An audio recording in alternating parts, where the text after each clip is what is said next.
আসসালামু আলাইকুম ওয়া রাহমাতুল্লাহি ওয়া বারাকাতুহু। বিসমিল্লাহির রহমানির রহিম। আলহামদুলিল্লাহি রাব্বিল আলামিন ওয়াস সালাতু ওয়াস সালামু আলা সাইয়্যিদিল মুরসালিন নবিয়িনা মুহাম্মদ ওয়া আলা আলিহি ওয়া সাহবিহি আজমাইন। আম্মা বাদ। আউযু বিল্লাহি মিনাশ শাইতানির রাজীম। কুল লা ইয়ালামু মান ফিস সামাওয়াতি ওয়াল আরদিল গায়বা ইল্লাল্লাহ ওয়া মা ইয়াশউরুনা আইয়ানা ইউবআসুন। قال المؤلف رحمه الله تعالى باب ما جاء في الكهان ونحوهم. روى مسلم في صحيحه عن بعض ازواج النبي صلى الله عليه وسلم عن النبي صلى الله عليه وسلم انه قال من اتى عرافا فسأله عن شيء فصدقه لم تقبل له صلاة 40 يوما.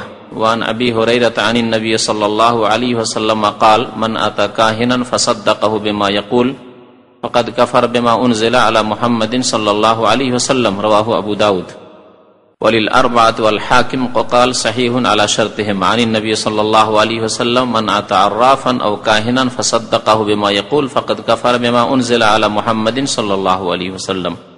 মহান আল্লাহ সমস্ত প্রশংসা যে আল্লাহ পাক রব্বুল আলামিন একমাত্র গায়বের কথা, অদৃশ্যের কথা জানেন। কোন মানুষ অদৃশ্যের কথা, চোখের আড়ালের কথা, ভবিষ্যতের কথা জানেন না।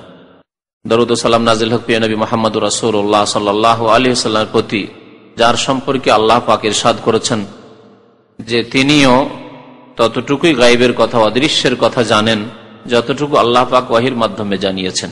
আল্লাহুম্মা সাল্লি আলাইহি আল্লাহুম্মা বারিক আলাইহি। আল্লাহ পাক কোরআনুল কারীমে নবী করিম সাল্লাল্লাহু আলাইহি ওয়াসাল্লামকে সম্বোধন করে বলেছেন, কুল লা আকুলু লাকুম ইনদি খাযাইনুল্লাহ। হে নবী, আপনি বলে দেন মানুষকে যে আমি বলি না যে আল্লাহর ভান্ডারের আমি মালিক, আমার কাছে আল্লাহর ভান্ডার আছে। ওয়ালা আকুলু লাকুম ইন্নী মালাক। আর আমি এই কথাও বলি না, এটি আমার দাবি নয় যে আমি ফেরেশতা, নূরের তৈরি ফেরেশতা, আমি ফেরেশতাও নই। ওয়ালা আলামুল গায়ব, আমি গায়বও জানি না, অদৃশ্যের কথাও জানি না। তো রাসূলুল্লাহ সাল্লাল্লাহু আলাইহি ওয়াসাল্লাম সৃষ্টি সেরা হওয়া সত্ত্বেও যখন গায়বের কথা, অদৃশ্যের কথা জানতেন না, তখন কোন মানুষ, কোন জিন গায়বের কথা, অদৃশ্যের কথা জানেন না। এমনকি ফেরেশতাগণকে আল্লাহ পাক যতটুকু জানিয়ে দেন ততটুকু জানেন, যা জানাননি আল্লাহ পাক রব্বুল আলামিন তাদেরকে, তারা তা জানেন না। তো এই কথা এই জন্যই বললাম ভূমিকায় যে আজকের বিষয়বস্তু হচ্ছে গণক সম্পর্কে, গণকদের কাজকর্ম সম্পর্কে। গণক বা জ্যোতিষী যারা গণকের কাজ করে, গণনা করার দাবি করে, আর গণনার মাধ্যমে তারা ভবিষ্যৎবাণী করতে পারে, অথবা চোখের আড়ালের কোনো কিছুর খোঁজ খবর বলতে পারে, এইরকম দাবি করে। হারিয়ে যাওয়া বস্তু বা হারিয়ে কোনো মানুষ গিয়েছে, কোনো ছেলে গেছে, তার খোঁজ খবর দিতে পারে। এই ধরনের যাদের দাবি, এই সম্পর্কে শরীয়তের বিধান কি? এই রোগ আমাদের দেশে খুব বেশি ব্যাপক আকার ধারণ করে রয়েছে। কারো গরু হারিয়ে গেছে, চুরি হয়ে গেছে গরু, ছেলে মেয়ে হারিয়ে গেছে ইত্যাদি, স্কুলে গিয়েছিল, ওখান থেকে কোথাও চলে গেছে, মরে আছে না বেঁচে আছে, এইসব খোঁজ খবর নেওয়ার জন্য যায় গণকদের কাছে। বিদেশে আসছে, হাত দেখাতে যায় যে আমার ভাগ্য ভালো হবে না হবে না, গণকদের কাছে। এসব সম্পর্কে শরীয়তের বিধান কি? শরীয়তের বিধান হচ্ছে যে ভবিষ্যৎবাণী করার যে দাবি করবে যে আমি ভবিষ্যতের খবর বলতে পারি অথবা চোখের আড়ালের খবর বলতে পারি, সেই ব্যক্তি কোরআনকে অস্বীকার করলো। আর যে ব্যক্তি কোরআনের একটি অংশকে অস্বীকার করবে, একটি আয়াতকে অস্বীকার করবে, সেই ব্যক্তি হচ্ছে কাফের। একটি আয়াতের বিধানকে কেউ যদি অস্বীকার করে তাহলে যদি কাফের হয়, তাহলে যে কোরআনের বহু আয়াতকে অস্বীকার করবে, কোরআনের বিধানকে অস্বীকার করবে, সেই ব্যক্তি কাফের, এতে কোনো সন্দেহ নেই।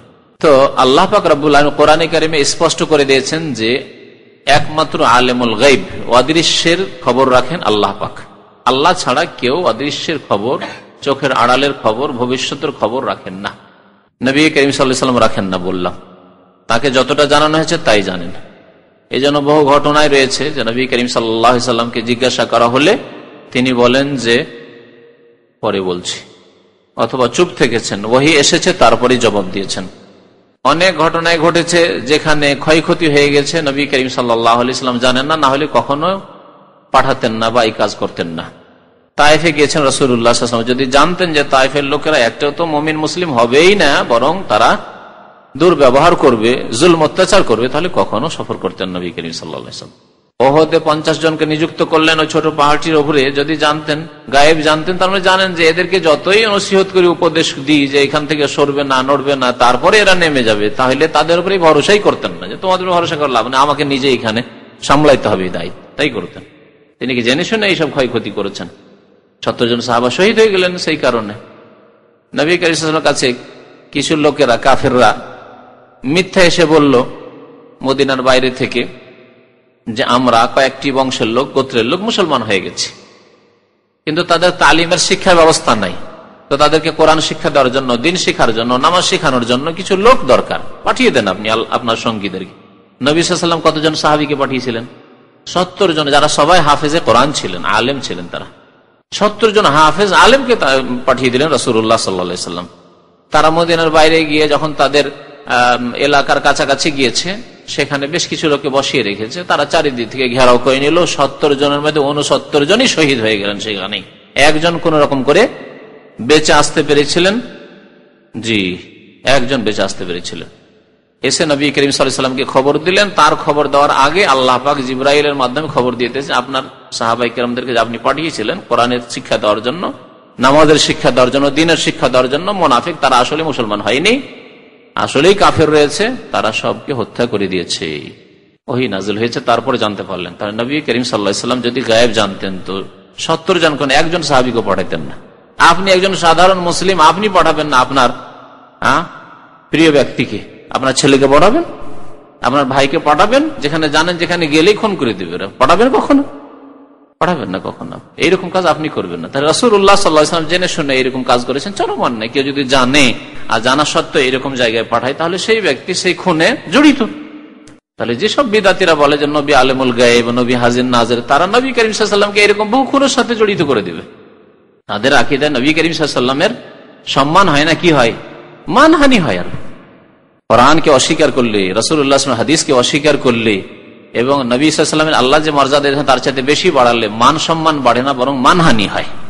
নবীকে আলেমুল গায়েব বানিয়ে দিয়ে তার মানহানি করা হয়েছে, মান সম্মান বাড়ানো হয়নি। এবং শিরক করা হয়েছে, যার ফলে যে ব্যক্তি এরকম ধারণা রাখবে সেই ব্যক্তি মুসলমান থাকবে না, মুশরিক হয়ে যাবে। সেই ব্যক্তি কোরআনকে অস্বীকারী, কারণ কোরআনে আল্লাহ পাক বহু আয়াতে বলেছেন যে আল্লাহ ছাড়া কেউ আলেমুল গায়েব নয়।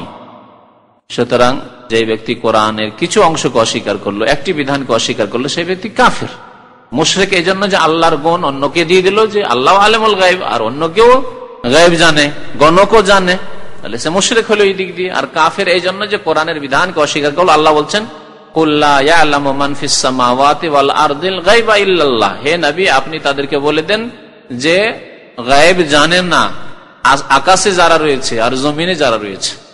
মান ফিস সামাওয়াতি ওয়াল আরদ, শুধু মানুষ আর জিনের কথা আল্লাহ বলেননি, কি বলেছেন? আকাশে যারা রয়েছেন। আকাশে কারা রয়েছেন? ফেরেশতাগণ, তারাও গায়েব জানে না। জমিনে যারা রয়েছে, মানুষ রয়েছে, জিন রয়েছে। আর মানুষ জিন যদি না জানে তো বাকি আর পশু প্রাণী আর কি জানবে? আল গায়বা, গায়েব জানেন না, ইল্লাল্লাহ, আল্লাহ ছাড়া, আল্লাহ ব্যতীত আসমান জমিনে কেউ গায়েব জানে না। ওমা ইয়াশউরুনা, এবং তারা এই কথাও জানেন না, কোন অনুমতি নেই এই সম্পর্কে যে আইয়ানা ইউবআসুন, মরে গেছে, মরার পরে তাকে ওঠানো কখন হবে। জিলানী খোঁজ খবর রাখে না যে কখন কিয়ামত হবে, ইসরাফিল ফুৎকার দেবে আর আমাকে উঠতে হবে কবর থেকে। মঈনুদ্দিন চিশতি খোঁজ খবর রাখে না কখন উঠতে হবে। শাহজালাল খোঁজ খবর রাখে না কখন উঠতে হবে। কেউ খোঁজ খবর রাখেন। আল্লাহ পাক স্পষ্ট বলছেন ওমা ইয়াশউরুনা, তারা জানে না যে কখন তাদেরকে ওঠানো হবে। আম্বিয়া কেরামও খোঁজ খবর রাখেন না, কারণ আসমান জমিনের মধ্যে তারা জমিনে ছিলেন। তাদের সম্পর্কে আল্লাহ বলছেন যে আল্লাহ ছাড়া আর কেউ জানে না যে কখন তাদেরকে ওঠানো হবে। নিজেরই খোঁজ খবর নাই তো অপরের আর কি করে খোঁজ খবর দেবে? আল্লাহর যারা শ্রেষ্ঠ বান্দা, প্রিয় বান্দা, আম্বিয়া কেরাম, আল্লাহর নেক বান্দা, তারাই যদি গায়েব না জানে, তাহলে গণক যারা শিরক কুফরি করাই তাদের পেশা ব্যবসা, তারা কি করে গায়েব জানবে? বলবে আপনার ছেলে অমুক জায়গায় আছে, আপনার ভাগ্য ভালো, হ্যাঁ আপনার ভাগ্য খারাপ, আপনার ব্যবসায় লাভ হবে না, আপনার বিদেশ যাওয়া শুভ হবে না, হ্যাঁ আপনি আপনার দুটো বিয়ে হবে। কেউ হাত দেখা বলছে তোমার দুটো বিয়ে হবে, তোমার তিনটে বিয়ে হবে, তোমার স্ত্রী মারা যাবে, তোমার স্ত্রী তালাক হবে, করে নাই সব? কি করে জানলো তারা? মিথ্যুক তারা। তো এই জন্য গণকের পেশা এবং গণককে বিশ্বাস করা এসবগুলি হচ্ছে কুফরি এবং শিরক। কুফরি কেন আর শিরক কেন তা বললাম। শিরক এই জন্য যে আল্লাহর গুণ ওই গণককে দিয়ে দিলেন আপনি, বা গণক দাবি করলো যে আল্লাহ আলেমুল গায়েব, গায়েব জানেন, আমিও চোখের আড়ালের খবর বলতে পারি। মুশরিক এবং কাফের এই জন্য যে কোরআনী বিধানকে অস্বীকার করলো, সেই জন্য সে কাফের। কোরআনী বিধান হচ্ছে আল্লাহ ছাড়া কেউ আলেমুল গায়েব নয়, গায়েব জানে না। তো লেখক বলছেন যে এই অধ্যায় হচ্ছে গণকদের সম্পর্কে, আর এই রকমই যারা গণকের পেশা মতো অন্যান্য পেশা কিন্তু গণকের কাছাকাছি, কহান, কাহেন, আর কিছু আরবিতে শব্দ আছে প্রতিশব্দ, কেউ বলেছেন যে কিছু পার্থক্য আছে, আর কিছু পার্থক্যের সাথে তাদের পেশাগুলি। কিছু লোক আছে যারা ভবিষ্যৎবাণী করে না গণকদের মধ্যে। বাংলা ভাষাতে গণক সবাইকে আমরা বলি, কিন্তু আরবি ভাষায় কিছু পার্থক্য করা হয়েছে। যেমন কিছু লোক আছে অতীতে যা ঘটেছে কিন্তু চোখের আড়ালে ঘটেছে, খোঁজ খবর রাখেন না। রাত্রে চুরি হয়েছে, বাড়িতে চুরি হয়ে গেছে, অতীতেরই খবর, কিন্তু আপনি খোঁজ খবর, কে চুরি করেছে আমার বাড়ি থেকে। তো এই ক্ষেত্রে আরবিতে শব্দ আলাদা রয়েছে। হারিয়ে যাওয়া বস্তু কোথায় আছে, হারিয়ে যাওয়া ব্যক্তি কোথায় আছে, মরেছে না বেঁচে আছে, ঘটে গেছে কিন্তু চোখের আড়ালে জানছি না, গায়েব, অদৃশ্য, এই সম্পর্কে যারা সংবাদ দেয় তারা এক ধরনের গণক। আর আরেক ধরনের গণক যে ভবিষ্যৎবাণী করে, তোমার ভবিষ্যতে এই হবে, ইত্যাদি ইত্যাদি।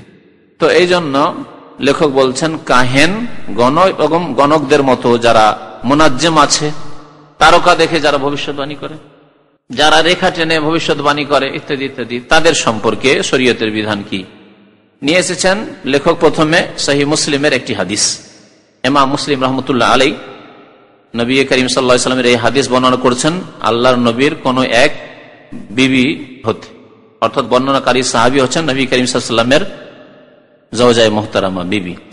বলছেন নবী সাল্লাল্লাহু আলাইহি ওয়াসাল্লাম ইরশাদ করেছেন, মান আতা আররাফান, যেই ব্যক্তি গণকের কাছে আসবে। দেখলেন, কাহেন মানেও গণক, আর আররাফ মানে গণক।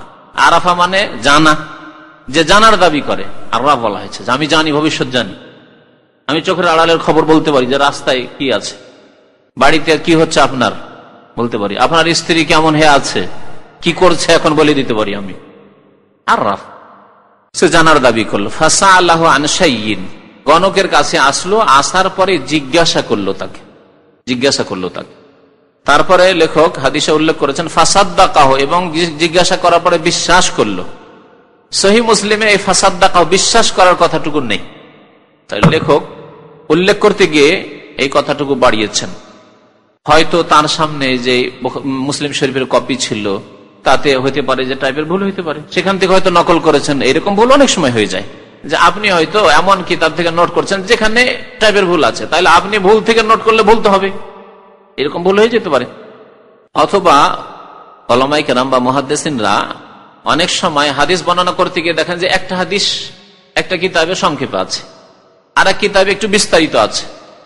বুখারীতে বা মুসলিমে সংক্ষেপে আছে, বিস্তারিত নেই। বিস্তারিত হাদিসটা উল্লেখ করার পরে বলে দিলেন যে এটা মুসলিমে আছে, কিন্তু বিস্তারিত মুসলিমে নেই, সংক্ষেপে আছে। উদ্দেশ্য তাদের যে এর আসল মূল বিষয়টি মুসলিমে আছে।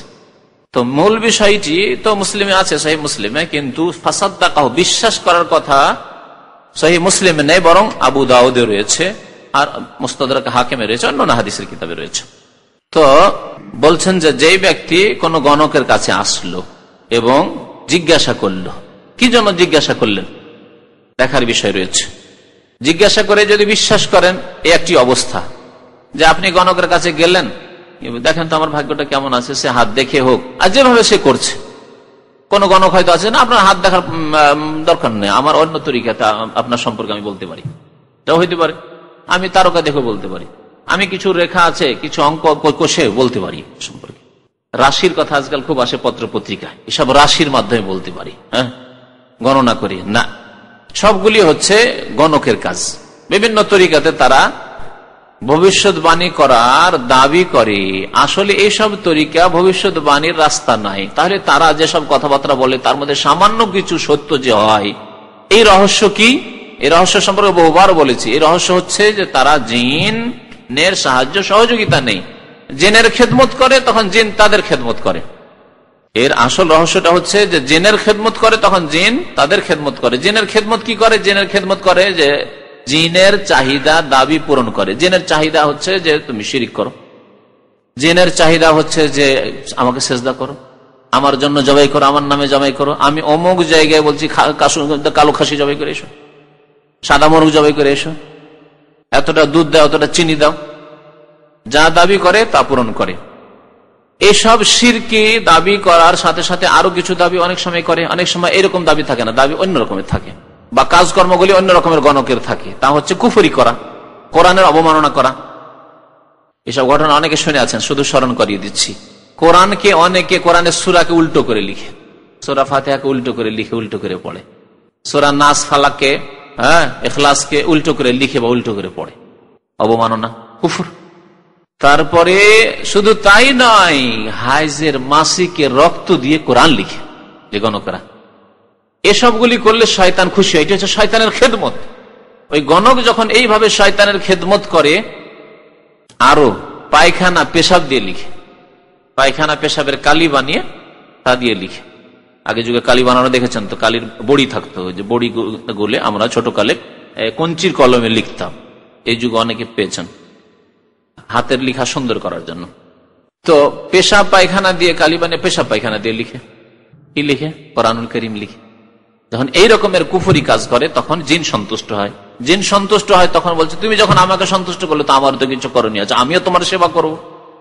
এইভাবে গণকদের কাজ করে দেয় শয়তানে।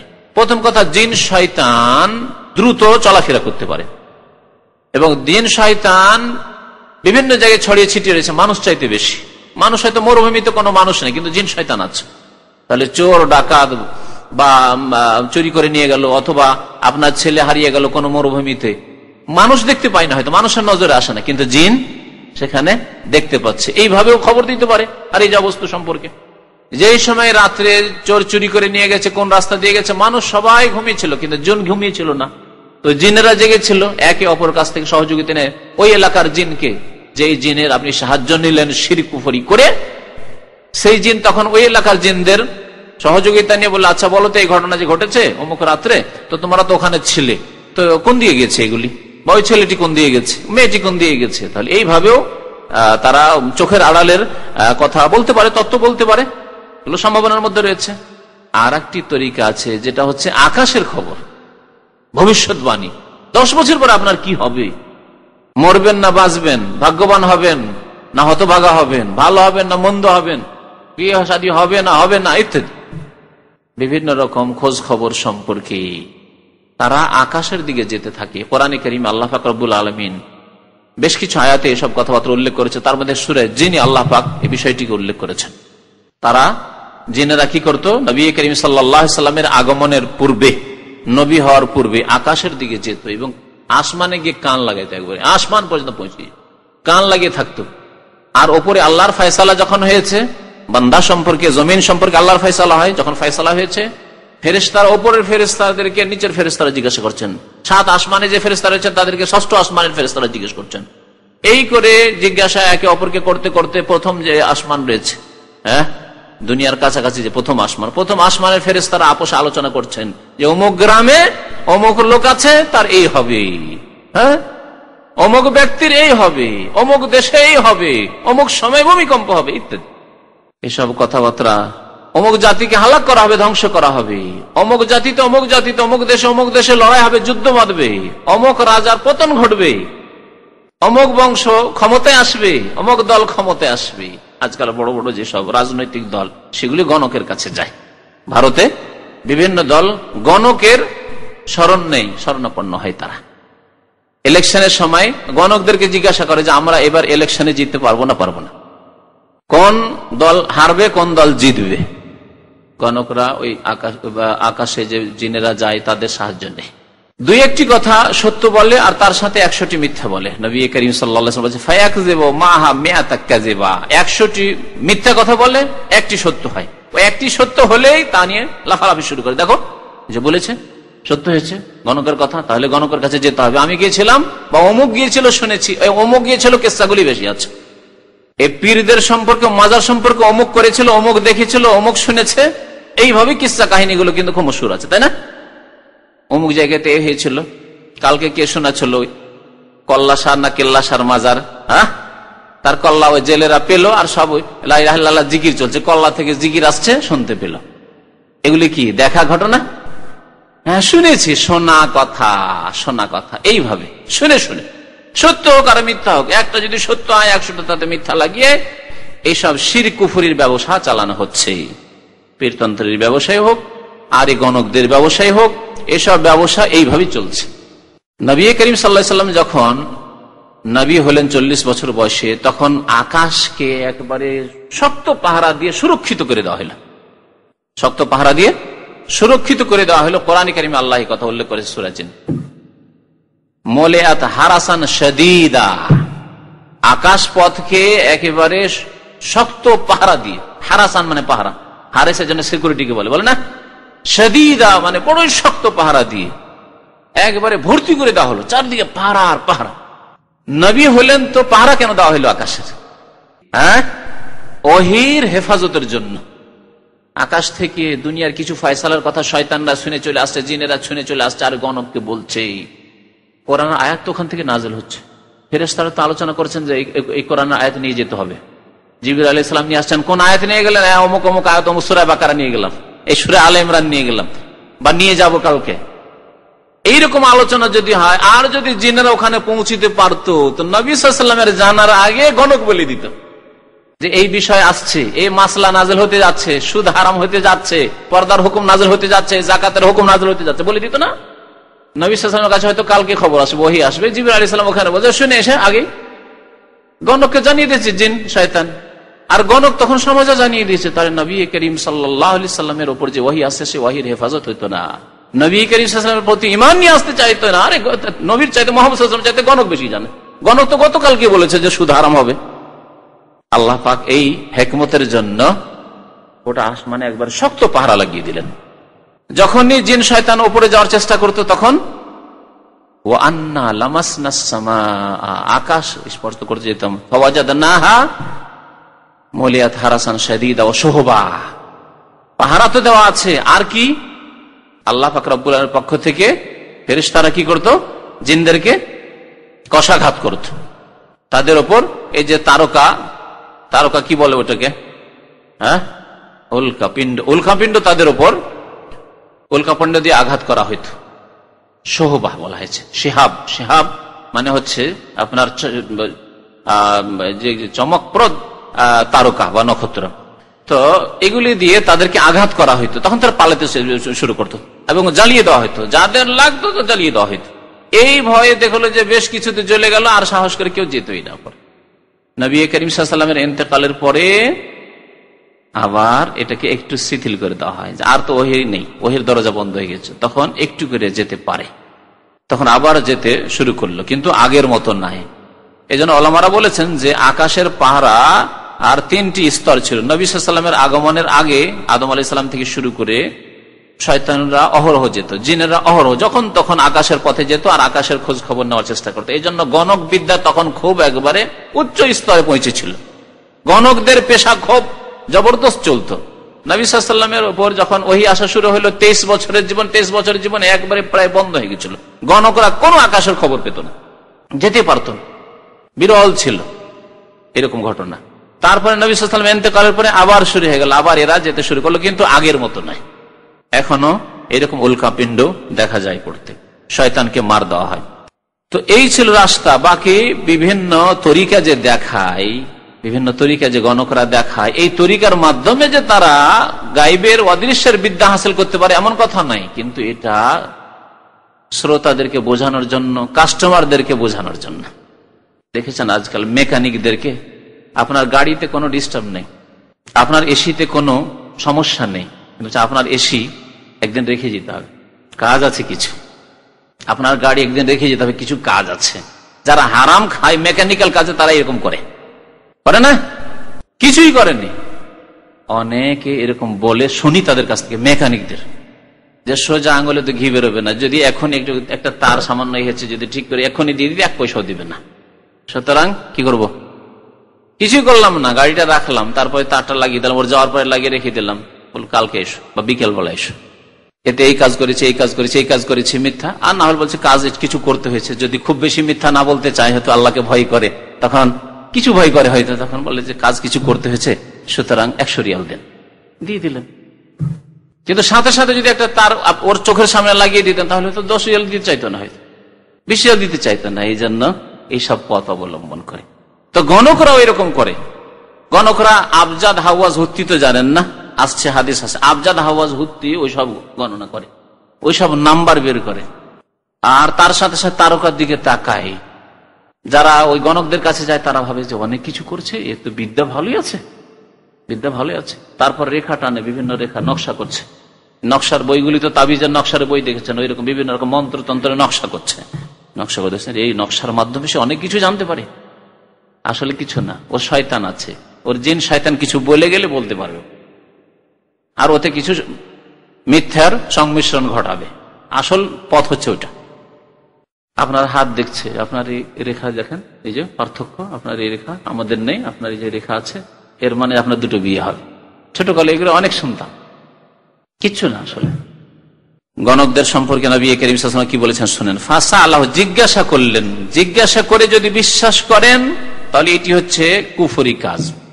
জিজ্ঞাসা করলেন এবং বিশ্বাস করলেন, তাহলে আপনি কোরআনকে অস্বীকার করলেন। কোরআনে আল্লাহ বলছেন যে অদৃশ্যের কথা, গায়েবের কথা, চোখের আড়ের কথা কেউ জানে না, আপনি বিশ্বাস করে ফেলেন যে জানে, সুতরাং আপনি কি হয়ে গেলেন?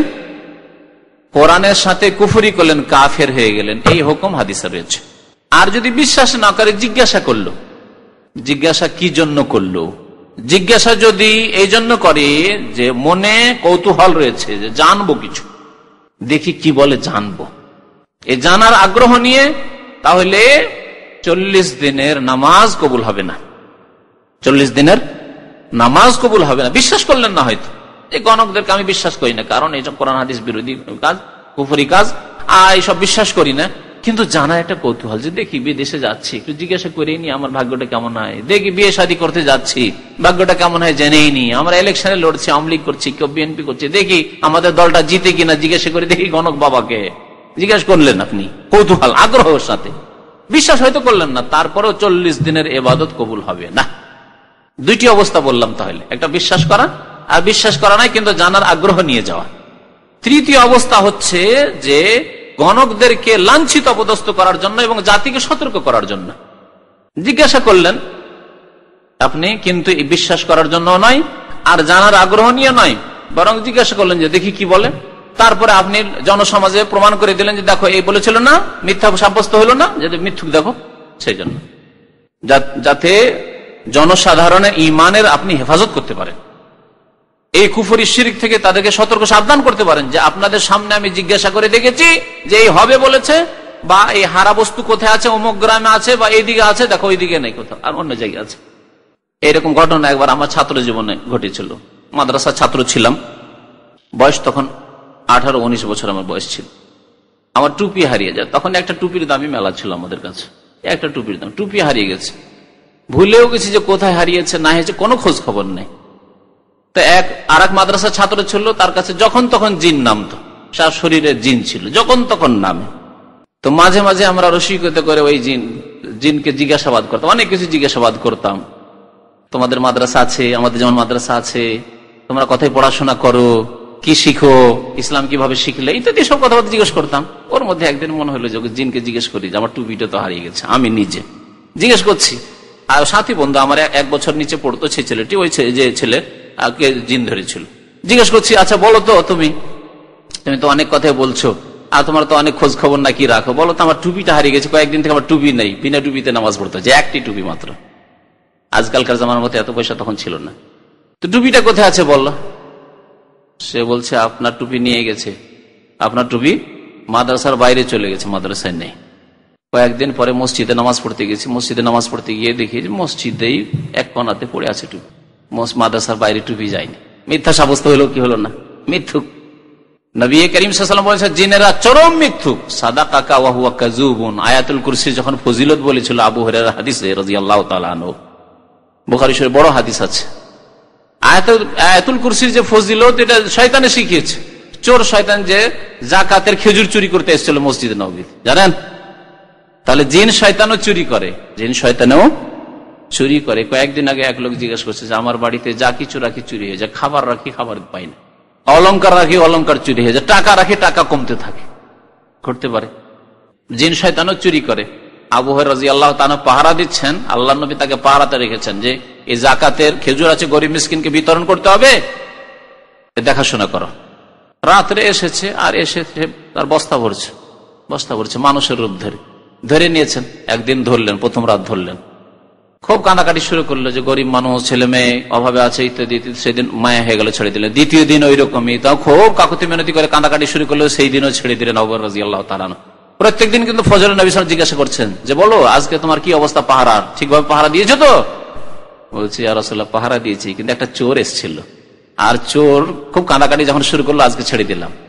নবী সাল্লাল্লাহু আলাইহি ওয়াসাল্লাম বললেন যে আজকে ছেড়ে, প্রথম দিন আবার আসবে, দ্বিতীয় দিন এসেছে, দ্বিতীয় দিন ওই রকম মায়া হয়ে গেছে, ছেড়ে দিয়েছে। তৃতীয় দিন যখন ধরেছে বলছে আর ছাড়বো না, একদিন হয়, 2 দিন হয়, 3 দিন, আর ছাড়বো না, আজকে তোমাকে ধরে নবী সাল্লাল্লাহু আলাইহি ওয়াসাল্লাম হাজির করবো আর তোমার হাত কাটা যাবে।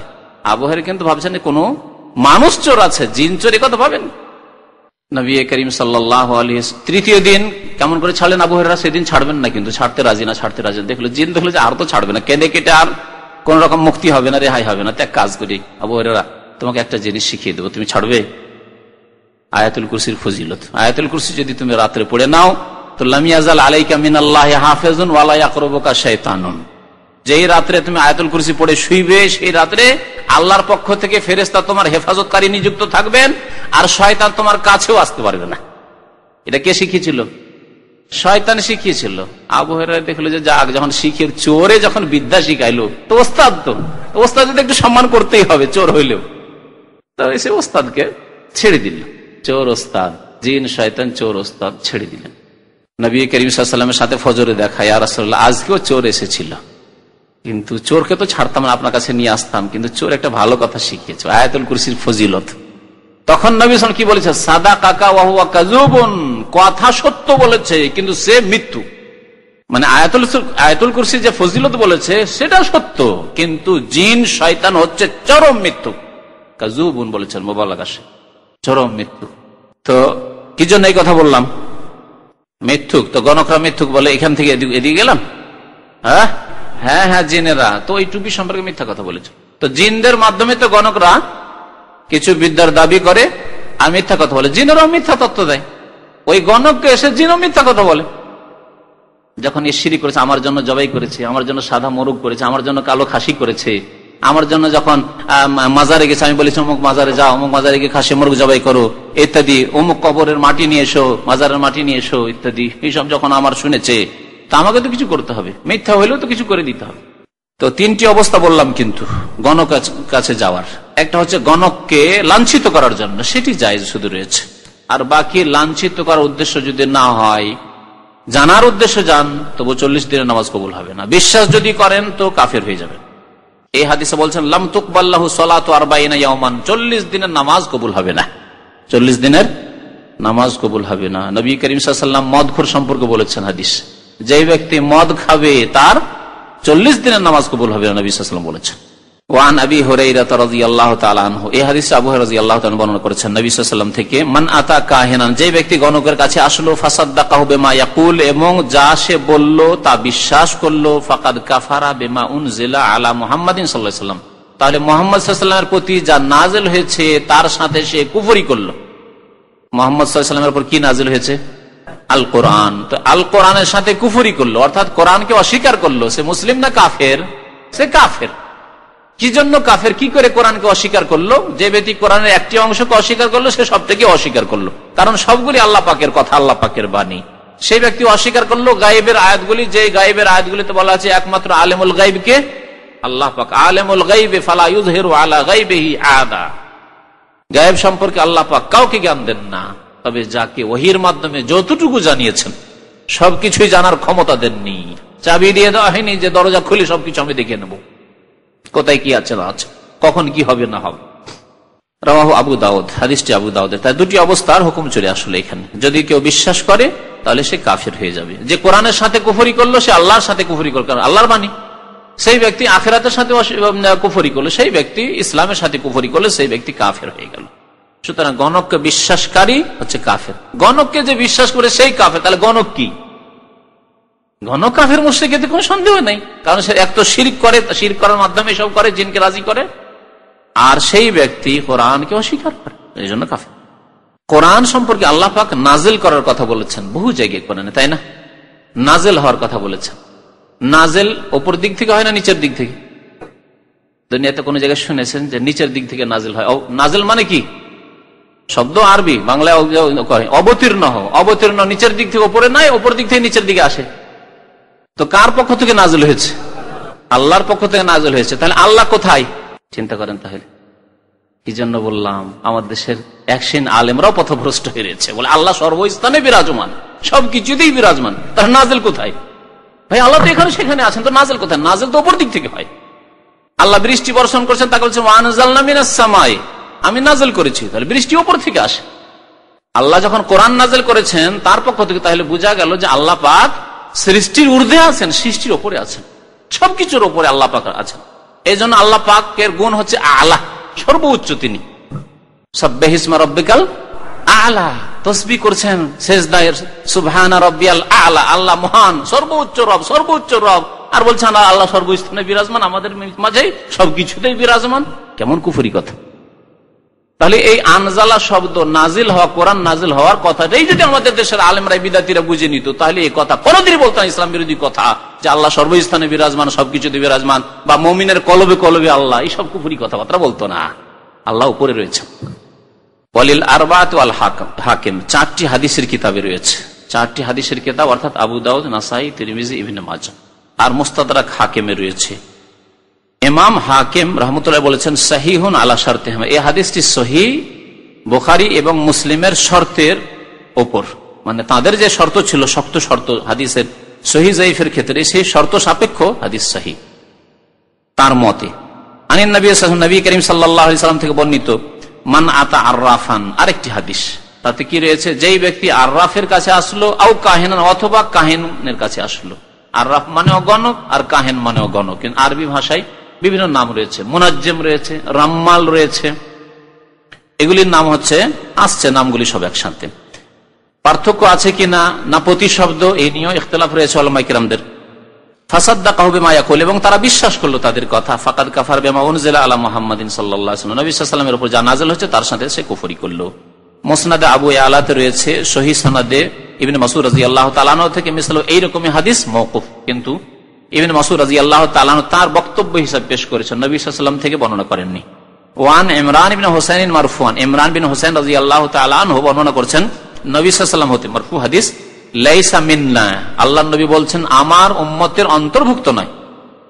লাইসা মিন্না, আমার দলভুক্ত নয়, মানে নবীর উম্মত নয়। তাহলে মান তাতায়্যারা, যেই ব্যক্তি কুলক্ষণ নেবে বা কোনো কিছুকে অলক্ষী মনে করবে, আও তুতায়্যারা লাহু, অথবা তার জন্য কুলক্ষণ নেওয়া হবে, যে ভালো লক্ষণ হচ্ছে না মন্দ লক্ষণ, একটু আমার পরীক্ষা করে দেখেন তো, ভাগ্যটা পরীক্ষা করে দেখেন তো, এরকম করলো, নিজের জন্য করলো অথবা অন্যের জন্য করলো।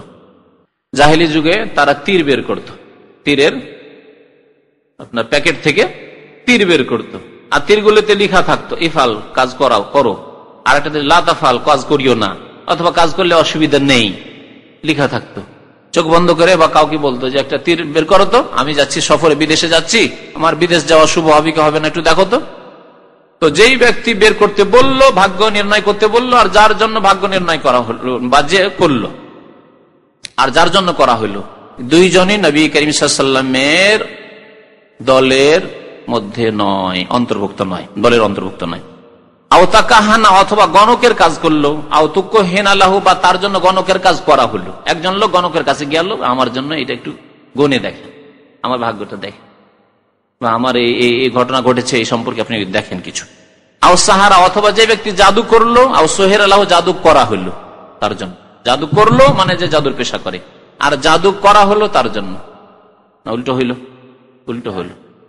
জাদু করলো যে ব্যক্তি জাদু করছে, একটা লোককে জাদু করছে কেউ, আর সোহের আলাহু, তার জন্য জাদু করা হইলো। তলব করলেন জাদু করার কাছে গিয়ে যে অমুক লোক আমার শত্রু, তাকে একটু জাদু করে দেন, তার জন্য জাদু করা হইলো। এরা সবাই নবী সাল্লাল্লাহু আলাইহি ওয়াসাল্লামের উম্মতের অন্তর্ভুক্ত নয়, উম্মত থেকে খারিজ, বহিষ্কৃত। ওমান আতা কাহিনান, এবং যে ব্যক্তি গণকের কাছে আসবে, ফাসাদ্দাকাহু বিমা ইয়াকুল, এবং তার কথাগুলি বিশ্বাস করবে, ফাকাদ কাফার বিমা উনজিলা আলা মুহাম্মাদিন সাল্লাল্লাহু আলাইহি ওয়াসাল্লাম, মুহাম্মদ সাল্লাল্লাহু আলাইহি ওয়াসাল্লামের উপর যা নাযিল হয়েছে তার সাথে সে কুফরি করলো। রাওয়াহুল বাজ্জার বিসনাদিন জাইয়্যিদ, উত্তম সূত্রে ইমাম বাজ্জার রাহমাতুল্লাহ আলাইহি বর্ণনা করেছেন। তাহলে এই হাদিস মুসলিমে রয়েছে, তারপরে আপনার আবু দাউদ, নাসাই, তিরমিজি, ইবনে মাজাহ এগুলিতে রয়েছে, মুস্তাদরাক হাকিমে রয়েছে, আরো বেশ কিছু কিতাবে রয়েছে। ওয়ারাওয়াত তাবারানী, তাবারানী তো রয়েছে ফিল আওসাত। ইমাম তাবারানীর 3টি কিতাব রয়েছে। তাবারানীর একটি রয়েছে মোজাম কবির, একটি মোজাম আওসাত, একটি মোজাম সাগীর। এই জন্য আওসাত মানে মধ্যম যেটি, আর সবচেয়ে বড় যেটি কিতাব কয়েক খন্ডে রয়েছে ওটি হচ্ছে আল মোজামুল কবির। বিসনাদিন হাসান, হাসান সূত্রে বর্ণনা করেছেন মিন হাদিস ইবনে আব্বাস, আব্দুল্লাহ বিন আব্বাস রাদিয়াল্লাহু তাআলা আনহু সাহাবী থেকে। তবে হাদিসটা সংক্ষেপ করেছেন, ওমান আতা আররাফান ইলা আখির, এটুকু বর্ণনা করেননি। মানে আগের হাদিসটি যে ইমাম ইবনে হোসেনের, সেটি ইবনে আব্বাস রাদিয়াল্লাহু তাআলা আনহুমা বর্ণনা করেছেন। তো এইভাবে দেখা গেল যে বিভিন্ন সাহাবায়ে কেরাম এই হাদিস ইবনে মাসউদ বর্ণনা করেছেন, আব্দুল্লাহ বিন আব্বাস বর্ণনা করেছেন, আবু হুরায়রা বর্ণনা করেছেন, নবী সাল্লাল্লাহু আলাইহি ওয়াসাল্লামের বিবি বর্ণনা করেছেন। কালাল বাগবী, ইমাম বাগবী ইনি একজন মুফাসসির ছিলেন, প্রসিদ্ধ তার তাফসীর রয়েছে ইমাম বাগবীর, তাফসীর বাগবী বলে মশহুর রয়েছে, ছাপা তাফসীর। তিনি বলছেন আররাফ কাকে বলে আর কাহেন কাকে বলে, তিনি পার্থক্য করেছেন। তাহলে এই শব্দগুলি সম্পর্কে, যে শব্দগুলি আরবিতে রয়েছে গণকের ক্ষেত্রে, সেগুলি সম্পর্কে কয়েকটি মত আছে। একটি মত হচ্ছে সবগুলি প্রতিশব্দ। প্রতিশব্দ বুঝেন তো না? প্রতিশব্দ, প্রতিশব্দ মানে শব্দ একাধিক কিন্তু অর্থ হচ্ছে এক, অর্থ এক। তো তাহলে কাহেন মানেও গণক, আর আররাফ মানেও গণক, আর রাম্মাল মানেও গণক, আর মোনাজ্জেম মানেও গণক, সবগুলি গণক। আর কেউ বলেছেন না, পার্থক্য আছে। কেউ অতীতের সংবাদ বলে, অতীতে যা ঘটে গেছে সে সম্পর্কে বলে, হারিয়ে যাওয়া বস্তু সম্পর্কে বলে। আর কেউ ভবিষ্যৎ সম্পর্কে বলে, কেউ নক্ষত্র দেখে বলে, গণকের পেশা।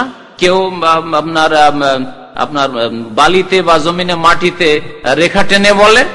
এই বিভিন্ন অবস্থার বিভিন্ন নাম, যে যেমন ভাবে বলে সেই নামগুলি হয়।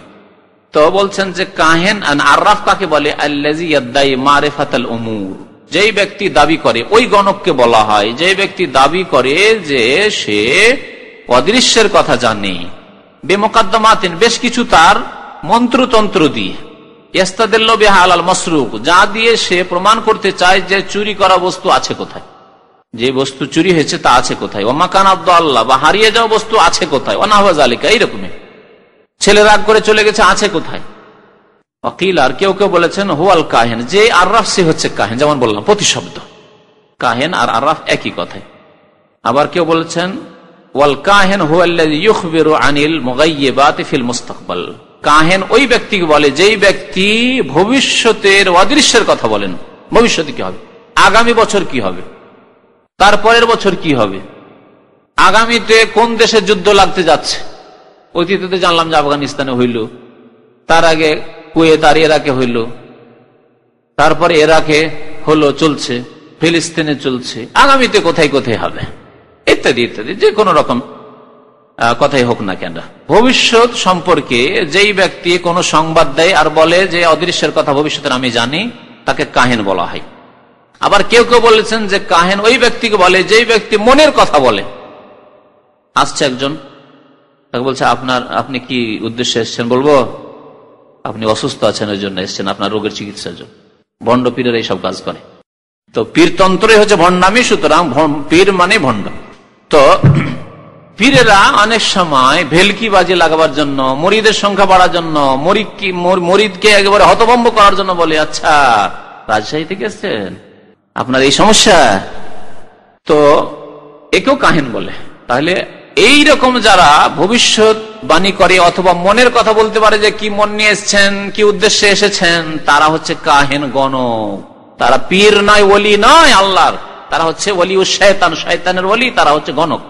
ওয়াকিলা, এবং কেউ কেউ এর ব্যাখ্যা করেছেন আল্লাযী ইউখবিরু আম্মা ফিয যামির, মনে, অন্তর, যামির মানে হচ্ছে কলব, কলবে মনে যা আছে, মনের কথা সম্পর্কে যে বলার দাবি করে যে আমি বলতে পারি তোমার মনে কি আছে, কি উদ্দেশ্য নিয়ে এসছো তুমি, সেই ব্যক্তি হচ্ছে কাহেন, গণক। ইমাম ইবনে তাইমিয়া রাহমাতুল্লাহ আলাইহি বলছেন, ওয়াকাল আবুল আব্বাস ইবনে তাইমিয়া রাহিমাহুল্লাহ তাআলা আল আররাফ ইসমুল লিল কাহেন, আররাফ হচ্ছে গণকেরই, কাহেনেরই এক নাম, মানে প্রতিশব্দ। ওয়াল মুনাজ্জিম, এবং যে ব্যক্তি, নজুম মানে হচ্ছে তারকা, নাজম ওর জমা হচ্ছে বহুবচন হচ্ছে নজুম। তো মুনাজ্জিম যে ব্যক্তি তারকা দেখে ভবিষ্যৎবাণী করার দাবি করে যে আমি তারকা দেখে বলতে পারি কখন কোনখানে কোন তারা থাকে, কখন কোন তারা উঠে ডুবে, ওইসব দেখে আমি ভবিষ্যৎবাণী করতে পারি। ওয়ার রাম্মাল, এবং জমিনের রেখা টেনে যারা বিভিন্ন ভবিষ্যৎবাণী করার দাবি করে, এই সবগুলির নাম হচ্ছে কাহিন। তাহলে কাহিন শব্দটি হচ্ছে ব্যাপক শব্দ, আর এগুলি হচ্ছে বিশেষ বিশেষ শব্দ, সবগুলিকে সামিল। তাহলে তিনি আম এবং খাসের পার্থক্য করলেন, যে কাহিন শব্দটি হচ্ছে ব্যাপক আম, আর এই শব্দগুলি হচ্ছে যে ব্যক্তি তারকা দেখে বলে সে মোনাজ্জেম, যে ব্যক্তি রেখা টেনে বলে সে ব্যক্তি হচ্ছে রাম্মাল, আর যে ব্যক্তি হয়তো অতীতের কথাবার্তা বলে তাকে আররাফ ইত্যাদি, মনের কথা বলে তার নাম আর কিছু হয়তো এইভাবে। কিন্তু কাহিন শব্দটি হচ্ছে আম। যেমন আমি উদাহরণ দিয়ে বুঝাই মানুষকে, যে ইনসান শব্দটি, ইনসান মানে মানুষ, মানুষ শব্দ হচ্ছে আম, মানুষ শব্দ হচ্ছে এ মানুষের মধ্যে আছে পুরুষ আর নারী, তাহলে পুরুষকেও মানুষ বলবেন, ইনসান বলবেন, আর মহিলাও ইনসান, মহিলা কি ইনসান নয়? মহিলাও ইনসান। তাহলে রাজুলুন ইমরা দুটি হচ্ছে খাস ইনসানের তুলনায়, ইনসান ওপরে দুই ভাগে ভাগ করলেন রাজুলুন ইমরা। আবার রাজুলুন ইমরাকে কয়েক ভাগে বা বিভিন্ন রকম ভাগ করতে পারেন, এশিয়ান, আফ্রিকান, ইউরোপিয়ান, আমেরিকান। আবার এশিয়াকে আবার কয়েক ভাগে ভাগ করতে পারেন, যতগুলি দেশ এশিয়াতে আছে ভাগ করতে পারেন। আবার রং বর্ণের দিক দিয়ে ভাগ করতে পারেন, সাদা, শ্যামলা, কালো, সবগুলি কিন্তু মানুষ, খাস খাস হতে যাচ্ছে। কেউ বেটে, খাটো, লম্বা ইত্যাদি, শিক্ষিত, অশিক্ষিত, সব মানুষ, সবাই মানুষ। তো আম এবং খাসের পার্থক্য করেছে। বলছেন যে এইরকম যতগুলি নাম রয়েছে, যারা কোন বিষয় সম্পর্কে জানার দাবি করে সেই সম্পর্কে কথা বলে, বেহাজি তরক, এই রাস্তাগুলি, এই পথগুলি অবলম্বন করে। সাহাবী আব্দুল্লাহ বিন আব্বাস রাদিয়াল্লাহু তাআলা আনহুমার একটি বক্তব্য রয়েছে এই গণকদের সম্পর্কে। গণকদের আরেকটা তরিকা হচ্ছে যে আবজাদ হাওয়াজ হুত্তির যে সংখ্যাগুলি, আলিফে 1, বায়ে 2, জিমে 3 আর দালে 4, কোনটায় 40, কোনটায় 50, কোনটায় 1000, এই কায়দা বাগদাদের শেষে নম্বরগুলি আছে। নাম্বার বের করে সেগুলি এমনি যদি কারো নামের সংখ্যা বের করতে চায় অসুবিধা নেই, কোরআনের সংখ্যা বের করবে না। যেমন কোরআনে আবার নকশা আছে না, সূরা ফাতিহার নকশা, সূরা বাকারার নকশা, আমাদের দেশের কোরআনগুলিতে নকশা করা আছে, এটা জায়েজ নয়। আল্লাহর বাণীকে সংখ্যায় নিয়ে আসা জায়েজ নয়, কারণ এটি একটি বড় বিদআত, বরং এর চাইতে বড় বিপদ নিয়ে আসতে পারে, যে আপনি কোরআনকে বিকৃত করলেন। আপনি বলুন তো দেখি, কেউ যদি বিসমিল্লাহির রহমানির রহিম না বলে 786 বলে, তো কাজ চলবে নাকি? কাজ চলবে? খেতে বসছেন আর বিসমিল্লাহ না বলে বলছেন 786, শুরু করলেন খাওয়া, 786 পান করা শুরু করলেন।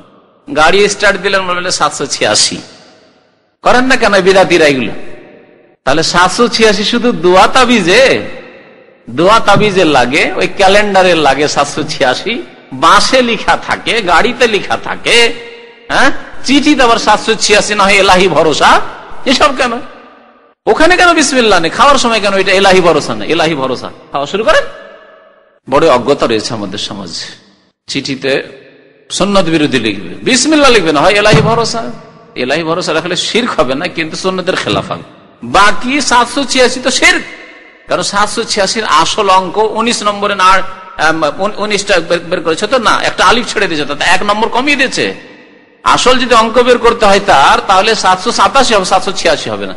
786 অঙ্ক বের করে দেখা গেছে যে হরে কৃষ্ণর অঙ্ক বেরিয়েছে, হরে কৃষ্ণ। তাহলে কত হিন্দুরা চালাকির সাথে মুসলিম সমাজে শিরক কুফরি তাদের হরে কৃষ্ণ ঢুকিয়ে দিয়েছে। যারা 786 লিখে মুসলিমদের বাড়িতে, মুসলিমদের গাড়িতে, মুসলিমদের কাজে কর্মে, মুসলিমদের কিতাবে, তারা যেন হরে কৃষ্ণ লিখে, তাহলে মুশরিক হইল না? হইল না? বলুন তো দেখি, মুশরিক। তাহলে আবজাদ হাওয়াজ হুত্তির নম্বর বের করার মানে এই না যে আপনি কোরআনের নম্বর বের করবেন, বিসমিল্লাহর নম্বর বের করবেন, আউযুবিল্লাহর নম্বর বের করবেন। কিন্তু যদি আপনি কোন ক্ষেত্রে সংকেত হিসেবে আপনার নিজের ব্যক্তিগত ক্ষেত্রে লাগান, তার লাগাতে পারেন। উলামায়ে কেরামরা এরকম করতেন। ইমাম বুখারী রাহমাতুল্লাহ আলাইহির জন্ম দিবস, মৃত্যু দিবস আর আপনার তার বয়স সম্পর্কে একটি কবিতা আছে, যে কবিতাতে ওই শব্দের অঙ্ক দিয়ে তাই করেছে, মিলাদুহু সিদকুন ওয়া মুদ্দাতু উমরিহি ফিহা হামিদুন ওয়ান কাযা ফি নূরি, কবিতায় আছে মিলাদুহু সিদকুন, তার জন্ম হয়েছে সিদকুন, সাদ দাল কাফের নম্বর বের করেন তাহলে জন্ম দিবস বেরিয়ে যাবে ইমাম বুখারী রাহমাতুল্লাহ আলাইহি। ওয়া মুদ্দাতু উমরিহি, তার বয়স কত ছিল? বয়স হবে হামিদুনের, হা মিম ইয়া দালের অঙ্ক বের করলে তার বয়স বেরিয়ে যাবে। ওয়ান কাযা ফি নূরি, এবং তার ইন্তেকাল হয়েছে নূর, নুন ওয়াও রার অঙ্ক বের করলে তার ইন্তেকাল বেরিয়ে যাবে। তো উলামারা এরকম করেছেন। এইরকমই যদি আপনার নাম হেলাল, হেলালের কত অঙ্ক হয় আপনি বের করে রেখেছেন কোন জায়গায় সংকেতে। অনেক সময় দেখছেন যে হেলাল নাম দিয়ে যদি চিঠি লিখি তো আমার অসুবিধা হইতে পারে। অনেক কথাই লিখছি যেগুলি কথায় জালেম সরকারের কাছে ধরা খেতে পারে, অথবা জালেম কোন ব্যক্তির কাছে, অথবা আমার চিঠিকে মেরে দিতে পারে। আমি চিঠিতে ফর্ম এত অঙ্ক, ফর্ম হচ্ছে 530 খুঁজে পড়াও কোথায় 530 আছে না আছে, তো অসুবিধা নেই। কিন্তু এগুলিকে যদি আবার গণকের কাজে লাগানো হয়, জ্যোতিষীর কাজে লাগানো হয়, তাহলে সেগুলি জায়েজ নয়, শিরক কুফরি। যেমন কোরআনের নকশা বানানো হয়, সূরার নকশা বানানো হয়, তাহলে শিরক কুফরি, জায়েজ নয়। আব্দুল্লাহ বিন আব্বাস রাদিয়াল্লাহু তাআলা আনহু বলছেন, ফি কওমিন, ওই লোকদের সম্পর্কে, ওই জাতি সম্পর্কে, সম্প্রদায় সম্পর্কে, ইয়াকতুবুনা আবাজাদ, মানে আবজাদ হাওয়াজ হুত্তি যারা লিখে, সংক্ষেপে তিনি বলেছেন আবজাদ হাওয়াজ হুত্তি লিখে, লিখার সাথে সাথে লিখে ওই দিকে একদিকে লিখে ওয়ানজুরুনা ফিন নুজুম, এবং তারকার দিকে তাকায়, লিখছে দিকে আর তারকার দিকে তাকাচ্ছে। আর যারা কাস্টমার এসেছে গণকের কাছে তাদেরকে বোঝাচ্ছে, দেখো আমি কিন্তু তোমার ভাগ্য নির্ণয় করছি, তোমার ভাগ্য পরীক্ষা করছি, আমি জানছি তোমার সম্পর্কে। তিনি মন্তব্য করেছেন তাদের সম্পর্কে যারা আবজাদ হাওয়াজ হুত্তের নম্বরকে ব্যবহার করে গণকের পেশায়, মা আরা মান ফাআলা যালিকা লাহু ইনদাল্লাহি মিন খালাক, আমি মনে করি না যে আল্লাহর নিকটে তার কাছে তার জন্য কোনো অংশ আছে। আল্লাহর কাছে সে কিছুই পাবে না, অর্থাৎ জান্নাত পাবে না, আল্লাহর কাছে কোনো শান্তি পাবে না, কবরে শান্তি পাবে না, আল্লাহর কাছে তার ঈমান নেই, কাফের হয়ে গেছে। আব্দুল্লাহ ইবনে আব্বাস রাদিয়াল্লাহু তাআলা আনহুমা তাহলে গণক সম্পর্কে মন্তব্য করেছেন আল্লাহর কাছে তাদের কোনো অংশ নেই। আল্লাহ পাক কোরআনে কারীমে বলেছেন, ওয়া মিনান নাসি মান ইয়াকুলু রাব্বানা আতিনা ফিদ দুনিয়া, কিছু মানুষ আছে যারা শুধু দুনিয়া চায়, টাকা চাই, পয়সা চাই, গাড়ি চাই, বাড়ি চাই, নারী চাই, নামাজ চায় না, রোজা চায় না, হজ চায় না, ঈমান চায় না, আমল চায় না, আখিরাত চায় না, জান্নাত চায় না, কিচ্ছু চায় না, শুধু দুনিয়া চায়। তাদের সম্পর্কে আল্লাহ কি বলছেন, কি বলেছেন, ওয়া মা লাহু ফিল আখিরাতে মিন খালাক, তাদের আখিরাতে কোনো অংশ নেই, কিছুই পাবে না তারা, না পুলসিরাত পার হতে পারবে, না জান্নাত পাবে, না নবীর সুপারিশ পাবে, না হাউজে কাউসারের পানি পাবে, কোনো কিছুই পাবে না। ওয়া মা লাহু ফিল আখিরাতি মিন খালাক। ওই রকমই এখানে আব্দুল্লাহ বিন আব্বাস বলেছেন যে যারা এই গণকের কাজ করে, আবজাদ হাওয়াজ হুত্তি ব্যবহার করে এবং তারকা দেখে, তাদের আখিরাতে আল্লাহর কাছে কোনো অংশ নেই। লেখক বলছেন মাসলা মাসাইলগুলিতে যেগুলি আলোচনায় চলে এসছে তার মধ্যে একটি বলছেন যে একজন লোক যদি গণককে বিশ্বাস করে, তার এই গণকের প্রতি বিশ্বাস এবং কোরআনের প্রতি ঈমান একত্রিত হতে পারে না। যদি কেউ গণককে বিশ্বাস করে তাহলে সেই ব্যক্তি কোরআনে বিশ্বাসী নয়, কাফের সে। আর যদি কোরআনে বিশ্বাসী হয় তাহলে সে গণকের কাছে যেতে পারে না, গণকে বিশ্বাস করতে পারে না। দ্বিতীয় মাসলা বলছেন আত-তাসরি বিআন্নাহু কুফরুন, গণকের কাছে যাওয়া বা গণকের পেশা এগুলি হচ্ছে কুফরি কাজ, কাফের হয়ে যাওয়া কাজ। উল্লেখ করা হলো যে ব্যক্তি ভবিষ্যৎবাণী করে তার কথা উল্লেখ করা হয়েছে, যে ব্যক্তি কোনো কিছুকে কুলক্ষণ মনে করে, অলক্ষ্য মনে করে তার কথা এখানে উল্লেখ করা হয়েছে, নবী সাল্লাল্লাহু আলাইহি ওয়াসাল্লামের উম্মতের অন্তর্ভুক্ত নয়। যে জাদু করবে অথবা যার জন্য জাদু করা হবে তার সম্পর্কে যে সব শাস্তির কথা বলা হইলো, আবজাদকে যারা গণকের কাজে ব্যবহার করে তাদের কথা এখানে উল্লেখ করা হয়েছে। তারপরে লেখক বলছেন যে কাহিন আর আরাফে পার্থক্য আছে কিনা সে সম্পর্কেও এখানে কিছু কথা উল্লেখ করা হয়েছে। এর আগে জাদুর কথা উল্লেখ করা হয়েছে, গত সপ্তাহে জাদুর বিষয় সম্পর্কে আলোচনা হয়েছে, তাই না? জাদুর হুকুম কি সেহরের? যে জাদু, জাদুর একটা হচ্ছে দুনিয়ার হুকুম, এটা হচ্ছে আখিরাতের হুকুম, তাই না? আর একটা হচ্ছে দুনিয়ার শাস্তি, আখিরাতের শাস্তি। তো দুনিয়ার শাস্তির কথা বলা হয়েছে, দুনিয়ার হুকুম হচ্ছে যে জাদুকর হচ্ছে কাফের, জাদুকর কুফরি কাজ, সুতরাং জাদুকর কাফের। আর আখিরাতে যেহেতু কাফের সেই জন্য চিরকাল জাহান্নামী জাদুকর। তো জাদুকরের হুকুম জানা হয়েছে, তাহলে জাদুর বাস্তব আছে, জাদু লাগে, জাদুর প্রতিক্রিয়া রয়েছে, এ কথাও জানা গেছে এর দ্বারা। তাহলে জাদু যদি কাউকে লেগে যায়, নবী সাল্লাল্লাহু আলাইহি ওয়াসাল্লামকে জাদু করেছে ইহুদি, তাহলে অন্য কোন মানুষকে জাদু হতে পারে, জাদুর প্রতিক্রিয়া হইতে পারে। জাদুর আল্লাহ এলাজের জন্য, চিকিৎসার জন্য সূরা নাস এবং ফালাক নাযিল করেছেন নবী করিম সাল্লাল্লাহু আলাইহি ওয়াসাল্লামের চিকিৎসার জন্য। কাউকে যদি জাদু করে দেওয়া হয় তাহলে এই জাদু কেমন করে দূর করব, জাদুর চিকিৎসা কেমন করে করব, এই বিষয়টি রয়েছে আমাদের সামনে, যাকে আরবি ভাষায় নসরা বলা হয়। নসরা, নাসারা মানে বিক্ষিপ্ত করে দেওয়া। জাদু লেগে গেছে, জাদুকে ছিন্ন ভিন্ন করে দেন, মানে দূর করে দেন। এই জন্য এই জাদুর এলাজ বা জাদু চিকিৎসার নাম আরবি ভাষায় প্রাচীন যুগ থেকে চলে আসে নসরা বলা, সেহের বা জাদুকে দূর করা। এই জাদু দূর করার দুইটি তরিকা রয়েছে। একটি হচ্ছে ইসলামিক তরিকা, জায়েজ তরিকা, আর আরেকটি তরিকা হচ্ছে শিরকি তরিকা, কুফরি তরিকা। শিরকি কুফরি তরিকা কোনটি? জাদুকে জাদু দিয়ে বিতাড়িত করা, জাদুকে জাদু দিয়ে দূর করা, এ হচ্ছে শিরক। আর এতেই অধিকাংশ মানুষ লিপ্ত আছে আমাদের দেশে। জাদু হলে বা জিন ধরলে যায় এমন লোকদের কাছে, পুরুষ হোক আর মহিলায় হোক, এমন কবিরাজদের কাছে যায়, এমন ওঝাদের কাছে যায় যারা শির কুফরি ছাড়া অন্য কিছু করেন। শির কুফরি দিয়ে চিকিৎসা করে, জাদুর দ্বারা জাদুর চিকিৎসা করে। সুতরাং সেটি হচ্ছে শির কুফরি। ইমানের হেফাজত, জীবনের হেফাজত চাইতে বড়, মনে রাখবেন। একটা হচ্ছে নিজের জীবনের হেফাজত। জাদুর দ্বারা মানুষ মরে যেতে পারে, মানুষের কোনো অঙ্গ নষ্ট হয়ে যেতে পারে, কারো চোখ নষ্ট হয়ে যেতে পারে, কারো বাকশক্তি নষ্ট, বোবা হয়ে যেতে পারে, কারো হাত পা নষ্ট হয়ে যেতে, খোড়া হয়ে যেতে পারে, হতে পারে জাদুর দ্বারা, অসুস্থ রোগী হয়ে যেতে পারে ইত্যাদি। আর শির কুফরি করলে ইমান ধ্বংস হয়ে যাবে, কাফের মুশরিক হয়ে যাবে, চিরকালে জাহান্নামী হয়ে যাবে। হাত পা খোড়া হয়ে অন্ধ কানা হয়েও যদি বেঁচে থাকে আর যদি ইমানের অবস্থায় বেঁচে থাকে তাহলে জান্নাত পাওয়া যাবে। তাহলে কোনটির হেফাজতকে প্রাধান্য দিতে হবে? ইমানের হেফাজতকে। সুতরাং জাদুকে জাদু দিয়ে দূর করা যাবে না, যে কোনো অবস্থাতে হোক না কেন। কারণ কিছু আলেমরা এইরকম ফতোয়া দিয়ে থাকে যে যদি বাধ্য হয়ে যায় যে আমি এই চিকিৎসা করাতে পারছি না, অন্য কোনো ভালো ইসলামিক চিকিৎসা পাচ্ছি না, ভালো চিকিৎসক পাচ্ছে না, বা চিকিৎসা হচ্ছে না, আমার হইল না, তখন নিরাশ হয়ে গিয়ে ওই জাদুকরের শরণাপন্ন হইল আর জাদু দিয়ে জাদুকে তাড়াইল। তাহলে সেই ব্যক্তি তার ইমানকে নষ্ট করে দিয়ে তার জীবন বাঁচাবার চেষ্টা করলো। জীবন বাঁচতেও পারে বা নাও বাঁচতে পারে, কোন নিশ্চয়তা নেই যে তার জীবন বাঁচবে, কিন্তু ইমান চলে গেল, নিশ্চিত যে ইমান ধ্বংস হয়ে গেল, সে কাফের মুশরিক হয়ে গেল। সুতরাং জাদু দিয়ে জাদু বিতাড়িত করা যাবে না, এই কথা জেনে রাখতে হবে। যদিও কেউ ফতুয়া দিক, শুধু ফতুয়া হইলে হবে না, ফতুয়া সব রকমই হয়, কথা বুঝতে পারছেন না, ফতুয়া আলাদা জিনিস।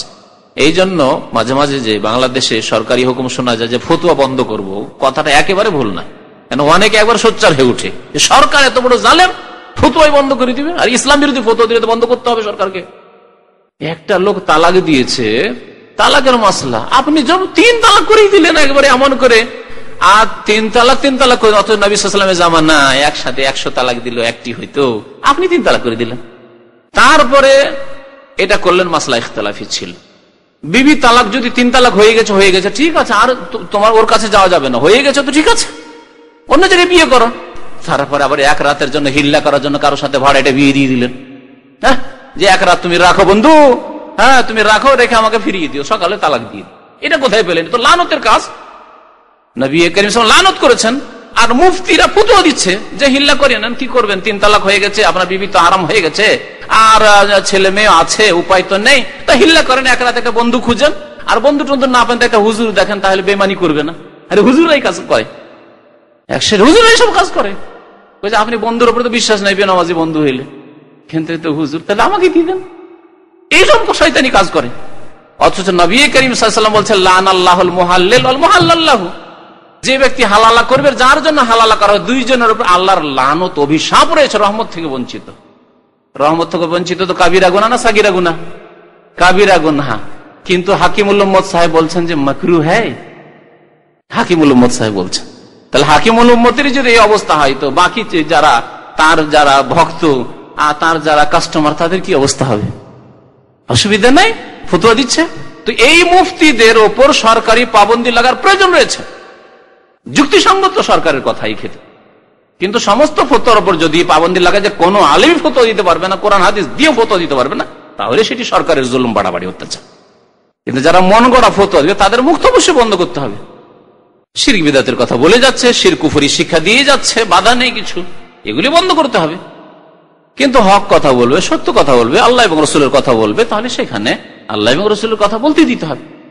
ইমানি স্বাধীনতা, ইসলামিক স্বাধীনতা সবচেয়ে বড় স্বাধীনতা। বাক স্বাধীনতার নামে আর ব্যক্তি স্বাধীনতার নামে, জনসাধারণের স্বাধীনতার নামে আর কত রকমের স্বাধীনতার নামে কত নাজায়েজ কাজ করতে দিচ্ছে। কিন্তু ইসলামিক স্বাধীনতা নেই, যে আল্লাহ এবং রসুলের কথা বলবো, সত্য দিনের কথা বলবো, সুন্নতের কথা বলবো, তৌহিদের কথা বলবো, মাজারগুলি ভেঙে ফেলতে হবে এই কথাবার্তা বলবো। ফরজ করেছেন আল্লাহ পাক রব্বুল আলামিন, রাসূলুল্লাহ সাল্লাল্লাহু আলাইহি ওয়াসাল্লাম এর জন্য ওসিয়ত করেছেন। যাই হোক, কি বলছিলাম, যে এক শ্রেণীর লোকেরা ফতোয়া দেয়। সুতরাং ধোঁকা খাবেন না যে কোনো হুজুরে ফতোয়া দিয়েছে যে জাদু দিয়ে জাদু দূর করা যায় না, শিরক দিয়ে শিরক দূর করা যায় না। পায়খানা দিয়ে পায়খানা দূর করবেন না, এই ফর্মুলা নেই, যে এই ফর্মুলা ইসলামে নেই যে পানি নেই আর নাপাক কাপড় সুতরাং পেশাব দিয়ে দাও। এই ফর্মুলা আমাদের দেশে অনেকে বলে না, পানি নেই তখন কি করবেন, কাপড়ে পায়খানা লেগে আছে তো পায়খানা পেশাব দিয়ে ধুয়ে দেন। এই যুক্তি পেশ করে বলে যে অমুক পার্টিটা করা যাবে না, ওইটা বেশি খারাপ, তো এটা করেন। যারা ওইসব দলগুলি করে তারা এইসব যুক্তি পেশ করে না। ইসলামে কথা বলা হয়নি, পানি নেই মাটি দিয়ে তো এমন করতে বলা হয়েছে, বলা হয়নি পানি নেই তখন পেশাব দিয়ে পায়খানা হালকা করে, কথা বলা হয়েছে নাকি? কখনো বলা হয়নি। পানি নেই তাহলে পাক মাটি ফাতায়াম্মামু সাইদান তাইয়্যিবা, আল্লাহ বলেছেন পাক মাটি খুঁজ, পাক মাটি খুঁজতে বলেছেন। সুতরাং এই যুক্তি ঠিক নাই।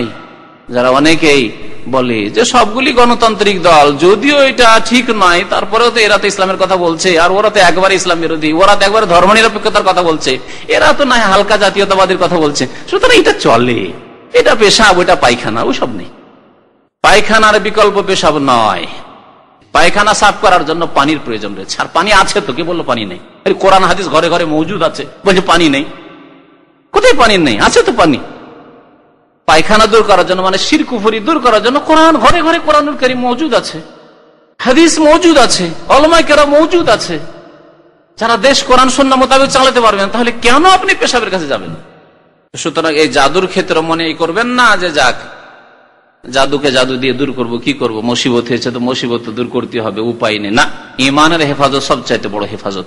ইমান যদি আপনার বেঁচে থাকে, আর যদি খোড়া হয়েও থাকেন, মরেও যান, তো আল্লাহর কাছে আপনি আরাম তো পেয়ে যাবেন, জান্নাত তো পেয়ে যাবেন। এই কয়েকদিনের দুনিয়ার হেফাজত করতে গিয়ে ইমান ধ্বংস করবেন না।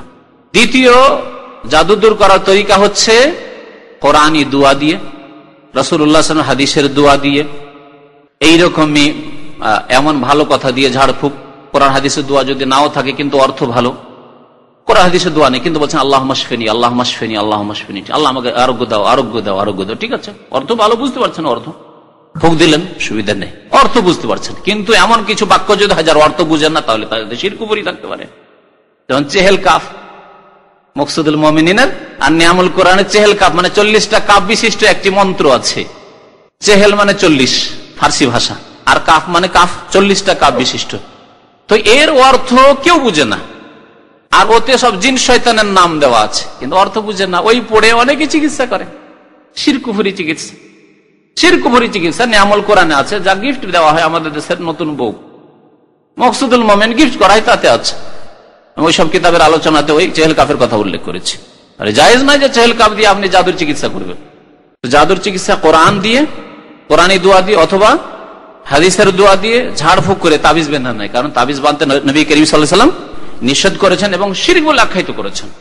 তাবিজ যারা বাঁধে তাদের আল্লাহর মদদ হয় না, আল্লাহ সাহায্য করেন না তাদের বলেছেন। সুতরাং তাবিজের রাস্তা ধরবেন না, ঝাড়ফুঁক, দম করার রাস্তা, ফুঁক দেওয়ার রাস্তা।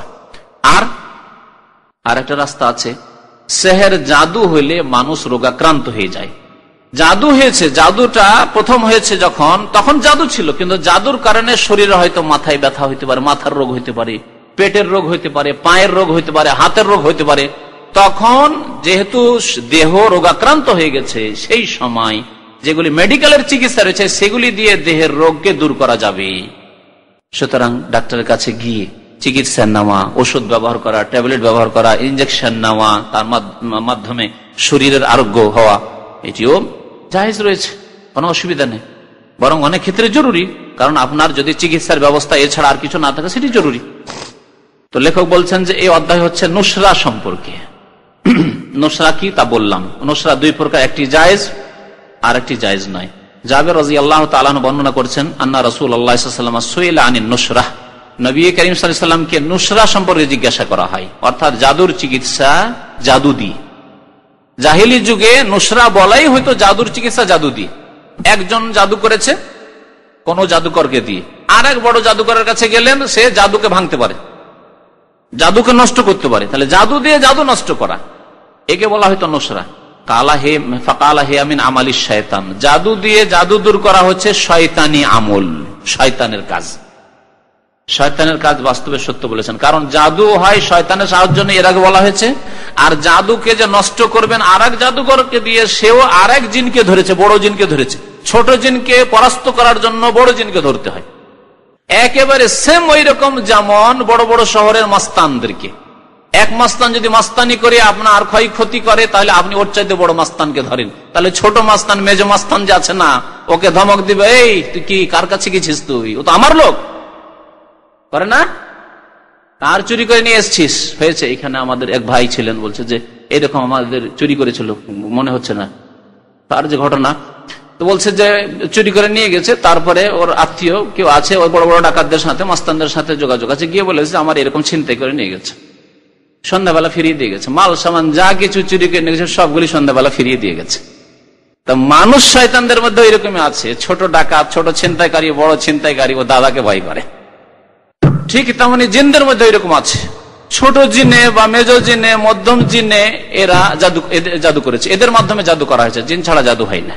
তখন বড় জিনকে যে চিকিৎসক, জাদুর চিকিৎসক জাদু দিয়ে সে বড় জিনকে ধরে রেখেছে, বড় জিন তখন তাকে গিয়ে ধমক দেয়, শাসানি দেয়, তোর জীবন শেষ করে দেবো, প্রাণ শেষ করে দেবো, তুই যদি এরকম করিস। তাড়াতাড়ি নষ্ট, কোথায় আছে বল, কোথায় আছে তোর জাদু করা, কি দিয়ে জাদু করেছিস? বলছে তার চুল নিয়েছি, তার গায়ের কাপড় নিয়েছি, তার ঘাম নিয়েছি, ইত্যাদি ইত্যাদি। কোথায় রেখেছিস, কোথায় দাফন করে রেখেছিস? ওই জায়গাগুলো ওই জিন বলে দেয়, তারপরে ওই জিনের মাধ্যমে তখন ওখান থেকে উঠিয়ে নিয়ে আসে। আর এইভাবে বলতে পারে যে একে জাদু করা হয়েছে আর অমুক জায়গায় রাখা আছে জাদু। তো জাদু দিয়ে জাদু দূর করা হচ্ছে শিরক এবং শয়তানের আমল। শয়তানের ব্যবহার ছাড়া, শয়তানের সাহায্য ছাড়া, জিনের সাহায্য ছাড়া হয় না, তাই নবী সাল্লাল্লাহু আলাইহি ওয়াসাল্লাম বলে দিয়েছেন মিন আমালি শয়তান, শয়তানের কাজ। রাওয়াহু আহমদ, হাদিসটি মুসনাদ আহমদে রয়েছে, বিসানাদিন জাইদ, উত্তম সূত্রে বর্ণিত হয়েছে। আবু দাউদেও রয়েছে। ওয়াকাল সোহেলা আহমদ আনহা, ইমাম আহমদ রহমতুল্লাহ আলাইকে, 4 ইমামের এক ইমাম, তাকে জিজ্ঞাসা করা হয় এই সম্পর্কে। ফাকাল, তখন তিনি বলেছেন ইবনে মাসউদ ইয়াকরাহু হাযা কুল্লুহু, আব্দুল্লাহ বিন মাসউদ রাদিয়াল্লাহু তাআলা আনহু জাদুর চিকিৎসা, জাদু দিয়ে এগুলি পছন্দ করতেন না, অপছন্দ করতেন। অপছন্দ করার ভাষাটি আজকালকার জামানায় আমরা মাকরু তানজিতে ব্যবহার করি না, ফেকা আমাদের উপর এত প্রাধান্য পেয়েছে জনসাধারণ বা হুজুরদের উপর, যে মাকরু যদি বলা হয় তাহলে বলে হালকা, এটা হারাম নয়, তাহলে মাকরু বলে দিলে কি হয়ে গেল, হারাম নয়। তাহলে কিন্তু সালাফে সালেহিনরা হারামকেই মাকরু বলতেন। কোরআনে কারিমে আল্লাহ পাক রব্বুল আলামিন বড় বড় হারাম কাজ, জিনা, খুন করা, হ্যাঁ, এতিমের ধন সম্পদ ভক্ষণ করা, এসবগুলিকে বলেছেন সূরা বনী ইসরাঈল আয়াত বের করুন, কুল্লু যালিকা কানা সাইয়ুহু ইনদা রাব্বিকা মাকরুহা। এই সমস্ত পাপগুলি হচ্ছে মাকরুহ। মাকরুহ মানে কি? খুন করা মাকরুহ। কেউ যদি আজকাল ফতোয়া দিতে, কোরআনে তো আছে যে খুন করা মাকরুহ, জিনা করা মাকরুহ, কেন কোরআনে মাকরুহ বলা হয়েছে? এজন্য প্রাচীন যুগের ফুকাহায়ে কিরাম, ইমাম আবু হানিফা, শাফি, মালিক, আহমদ, ওই যুগের তারা মাকরুহ বলতেন মাকরুহ তাহরিমে। যখন মাকরুহ বলা হলো তো মাকরুহ তাহরিম মানে হারাম। আজকালকার সুবিধাবাদীরা মাকরুকে দুই ভাগে যেহেতু ভাগ করা হয়েছে, সুতরাং তারা মাকরুহ মানে হচ্ছে মাকরুহ তানজিহ, মানে ঘৃণিত, হারাম নয়, নাজায়েজ নয়। সাহাবায়ে কেরামরা যেখানে অপছন্দ করেছেন, ঘৃণা করেছেন, সেটা অর্থ হচ্ছে হারাম, হারাম। তারা কোরআনের আদর্শ মোতাবেক তারা কথা বলতেন। কোরআনে আল্লাহ জিনা, খুন ইত্যাদি বড় বড় কাবিরা গুনাহকে আল্লাহ মাকরুহ বলেছেন। ইবনে মাসউদ রাদিয়াল্লাহু তাআলা এগুলোকে ঘৃণা করতেন, পছন্দ করতেন না, মানে তিনি নাজায়েজ, হারাম মনে করতেন। অফিল বুখারী, বুখারীতে রয়েছে কাতাদা থেকে তাবেঈ বর্ণনা করেছেন, কুলতু লি ইবনুল মুসাইয়িব, সাইয়্যিদ ইবনে মুসাইয়িব প্রখ্যাত তাবেঈ, সাইয়্যিদুত তাবেঈন বলে, তাবেঈনদের মধ্যে সবচেয়ে প্রখ্যাত ব্যক্তি। তাকে জিজ্ঞাসা করা হয় একবার এই জাদুর চিকিৎসা সম্পর্কে। রাজুলুন বিহি তিব্বুন বা তাব্বুন, একটা লোককে জাদু করা হয়েছে, আও ইউআখাযু আন ইমরাতিহি, এবং জাদুর কারণে সে স্ত্রীর কাছে যেতে পারে না। এটা এক ধরনের জাদু। কতক লোকে জাদু করে দেওয়া হয়, তখন সুস্থ সবল, শরীরে খুব ভিটামিন আছে, শক্তি আছে, সবকিছু আছে, কিন্তু স্ত্রীর কাছে যেতেই পারে না। সেখানে গেলে এমন কিছু হয় যে আর যাওয়ার যোগ্য থাকে না। হয়তো প্রথমে যোগ্য মনে হয়, কিন্তু সেখানে গিয়ে একবারে ফেলিয়ার হয়ে যায়, অথবা তার ইচ্ছাই হয় না, সেদিকে চাহিদাই নেই, সবকিছু ঠিক আছে বাহ্যিক, কিন্তু কোনো চাহিদা নেই, স্ত্রীকে দেখতে পারে না। কি তুমি বারবার বিরক্ত করতে আসো, চোখের সামনে কেন আসো, তুমি দূরেই থাকো, এরকম হইতে পারে। এগুলি জাদুর কারণে হয়ে থাকে। আয়ুহাল্লু আনহু আও ইউনাশশারু, এই জাদুকে দূর করা হবে কিনা নুসরা দিয়ে, তাকে জিজ্ঞাসা করা হয় জাদুকে দূর করা হবে কিনা, দূর করা হবে না নসরা করা হবে? কাল, বললেন লা বাসা বিহি। ইবনুল মুসাইয়িব রাহমাতুল্লাহ আলাইহি কি বলেছিলেন?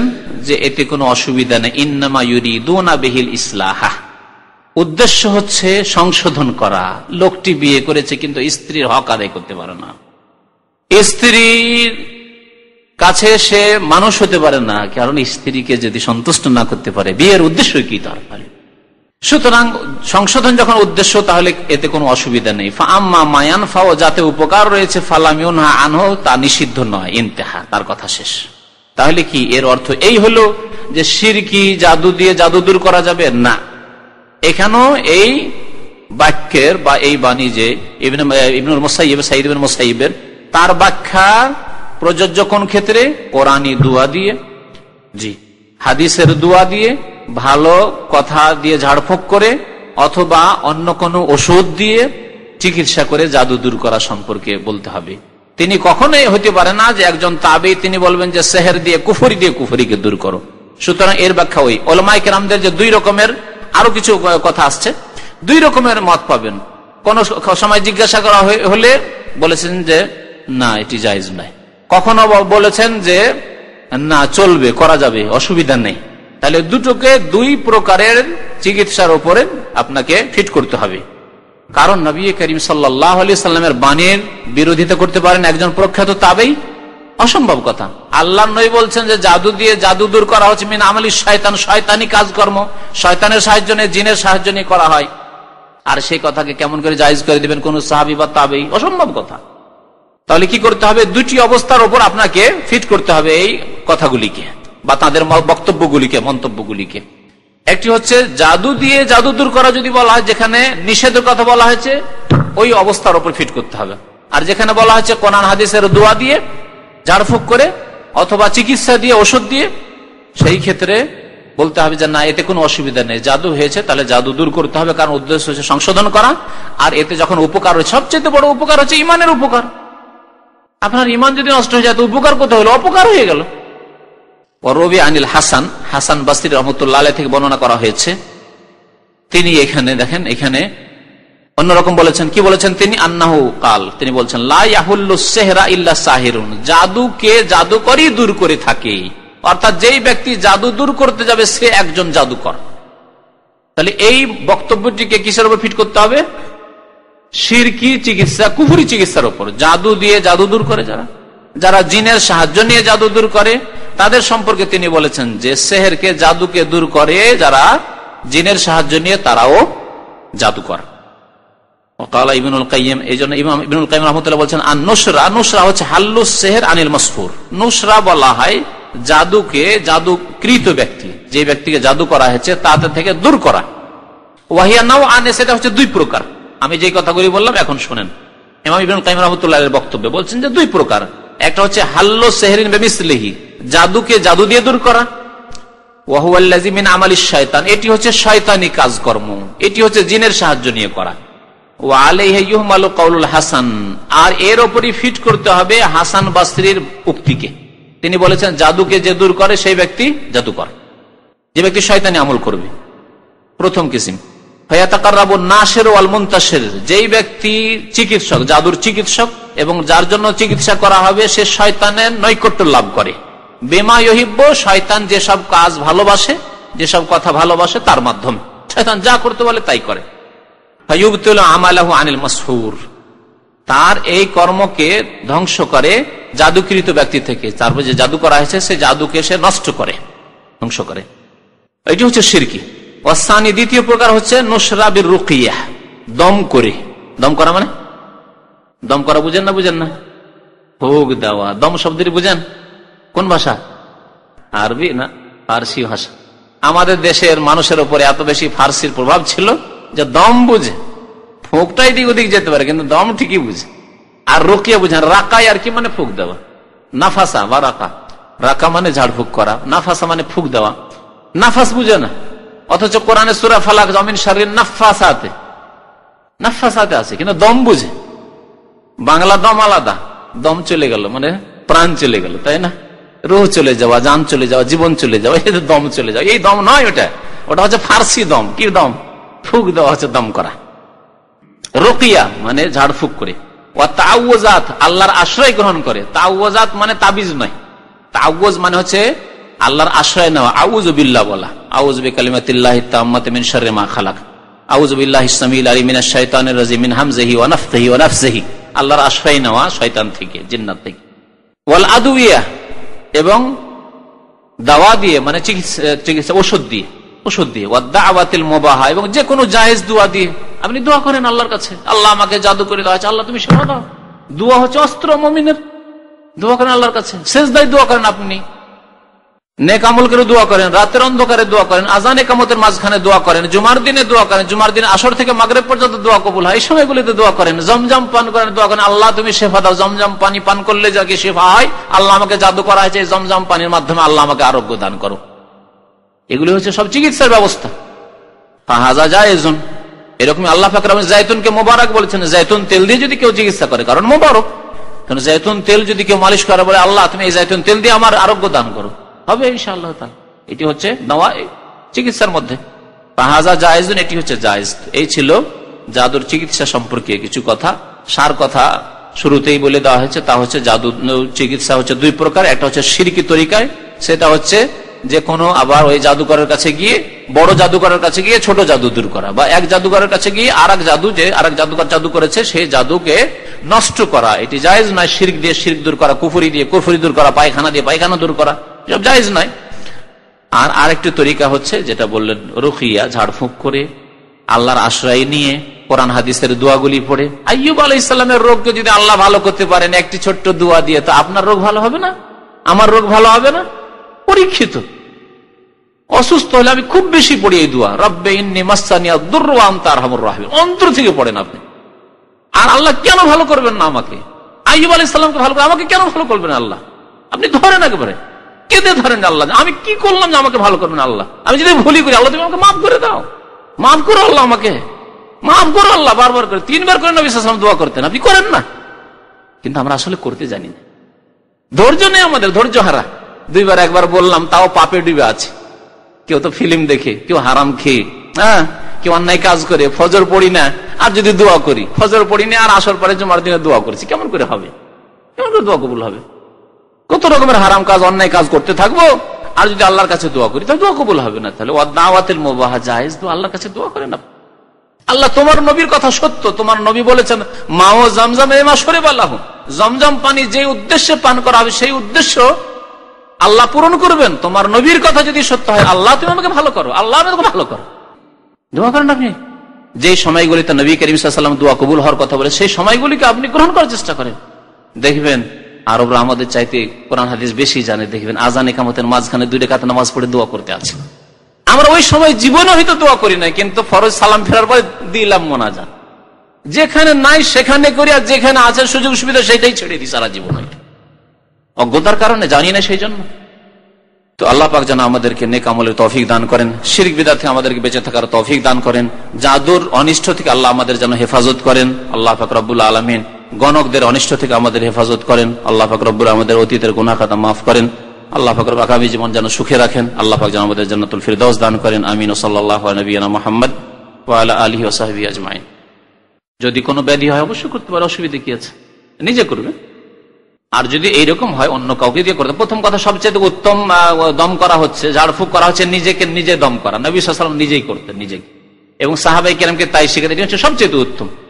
আর যদি অন্য কাউকে দিয়েও করাতে হয়, তাহলে বলতে হবে যে আমার এইরকম গুপ্ত স্থানে অসুবিধা আছে, আপনি একটু ফুঁক দিয়ে দেন। ফুঁক দিয়ে দিবেন, ফুঁক দিয়ে দিবে, ফুঁক দিবে, সামনে ফুঁক দিবে, সামনে ফুঁক দিবে। এই ফুঁকে কি যথেষ্ট হবে না? শরীরে ফুঁক পড়লেই হলো, এই নয় যে উলঙ্গ হইতে হবে অথবা লজ্জা স্থান ফুঁক পৌঁছিতে হবে, এইসব কথা নাই আসলে।